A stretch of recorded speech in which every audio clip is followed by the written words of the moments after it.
Hey, I'm Barbara. And I'm Edgar. In this video, we're going to share a few ideas of what you can do during a 3-day trip to Seattle, Washington. And a quick trip to Canada.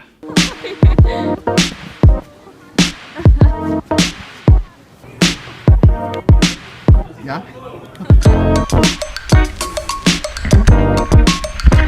So in December 2016, we traveled from San Diego to Seattle for my birthday for a 3-day weekend. Technically, it was Thursday through Sunday, so we arrived in Seattle on Thursday around noon. Yep, and the first thing we did, we rented a car, we checked into the hotel, and we drove to Canada to see the Capilano Suspension Bridge park.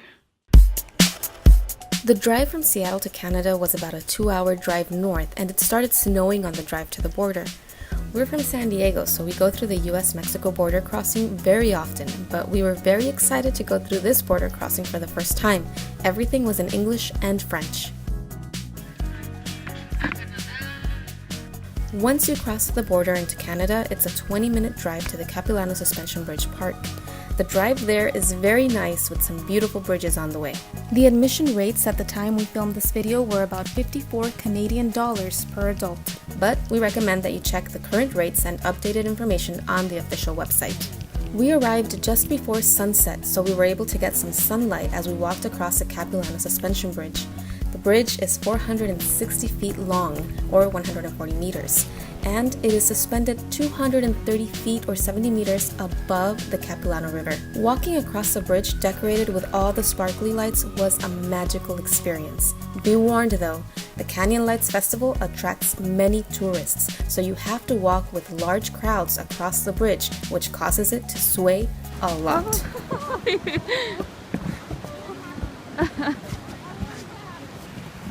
Estamos en Capilano Suspension Bridge en Vancouver, British Columbia, Canadá. Ahí está el puente. Hace un friazo. Mucho frío, ya no aguanto los pies, me están congelando. Y tengo doble calcetín. Besides the Capilano Suspension Bridge, there are many other smaller bridges across the park, and they all have holiday lights. Hace un friazo. Está hermoso. Todos. Pero mucho frío.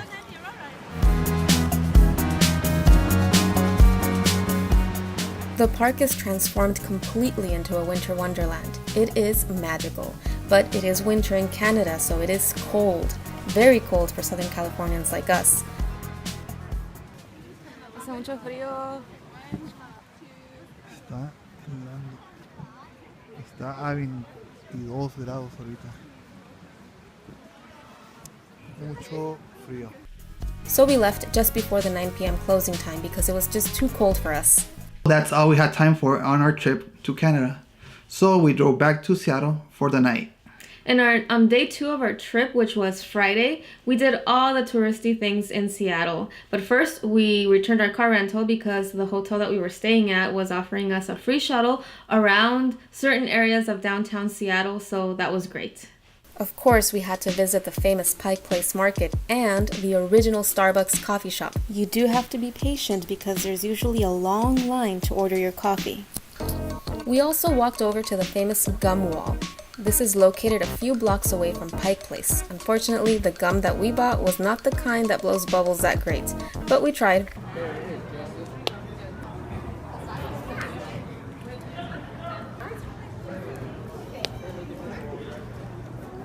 No, bien chafa.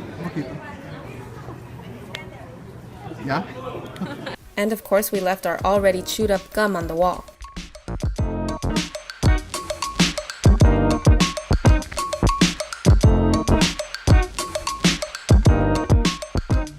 After the gum wall, we took an Uber to the highest building in downtown Seattle, Columbia Center, which has a great observation deck on the 73rd floor with a bar and panoramic views of Seattle. You can even see Mount Rainier. The Sky View Observatory is the tallest observatory in the Pacific Northwest. We paid about $20 per person when we visited, and we enjoyed some drinks at the bar, which of course is extra. After enjoying the view for a while, we took an Uber to the other side of Seattle to get a different perspective from Kerry Park. This is a postcard view of downtown Seattle, the Space Needle, and the waterfront. After taking some photos, we took another Uber to Lake Union because I was on the hunt for the houseboat location where Tom Hanks' character in Sleepless in Seattle lived. After walking around for a while, we found it. You can easily find it too after a quick Google search or on Pinterest. It is actually a private residence, so if you do visit, please be respectful. All the walking got us hungry again, so we took an Uber back to downtown Seattle and checked out the Pink Door restaurant thanks to Yelp. It's located near Pike Place. After that late dinner, we called it a night. Day 3 of our trip was December 19, my birthday, and it was Saturday. So we began the day with coffee at Pioneer Square while we waited for our underground tour of Seattle to begin. Yeah. You guys are in charge of your safety. Stay with the group and watch out for the floors. Good? Let's do it right this way.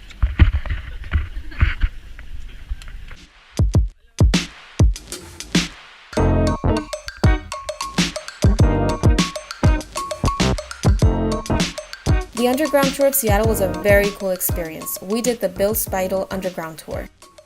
It is an unusual attraction, but very educational because they take you on a walking tour through the subterranean storefronts and sidewalks that were left underground when the city rebuilt on top of itself after the Great Fire of 1889. We had no idea.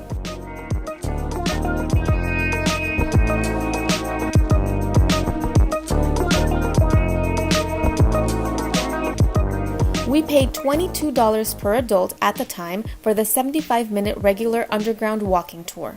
Then, we walked a couple of blocks to another very cool observation deck. This time it was at the Smith Tower.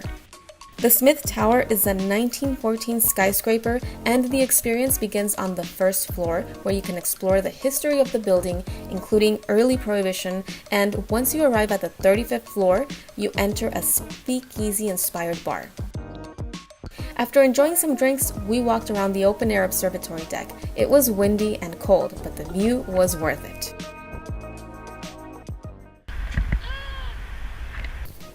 To go up to the Smith Tower, at the time, we paid $20 per adult plus drinks at the bar. After the Smith Tower, we started to get a little bit hungry, so we took an Uber back to the Pike Place market area to eat some warm clam chowder at the famous Pike Place Chowder. It is #1 on Yelp, and we agree. A trip to Seattle is not complete without visiting the world-famous Space Needle, and since it was my birthday, we made dinner reservations at the Sky City Revolving Restaurant at the top of the Needle. After researching the menu on Yelp and Instagram, I had to order the famous Lunar Orbiter dessert, which had been served since 1962. It's basically just ice cream served in a very unique way. It's for my birthday. Happy birthday. Bravo. Oh. Unfortunately, the Sky City restaurant was permanently closed in 2018 as part of the multi-billion-dollar renovations to the Space Needle. The good news is that you can still go up to the Space Needle and enjoy some drinks at their new wine bar or cafe on top with amazing views. For updated prices and information, visit the Space Needle website. After enjoying the night views from the Space Needle, my birthday was not over yet. We went to a nice wine bar in downtown called Purple. Yay!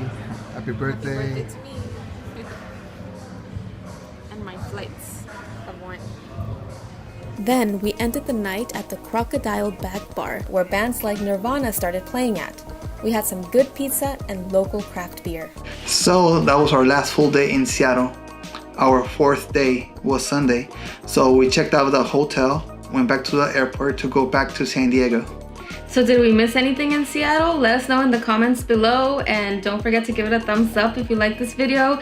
And if you want to see more of these videos, make sure to subscribe to our channel so you can get any notifications. Thanks for watching. Bye.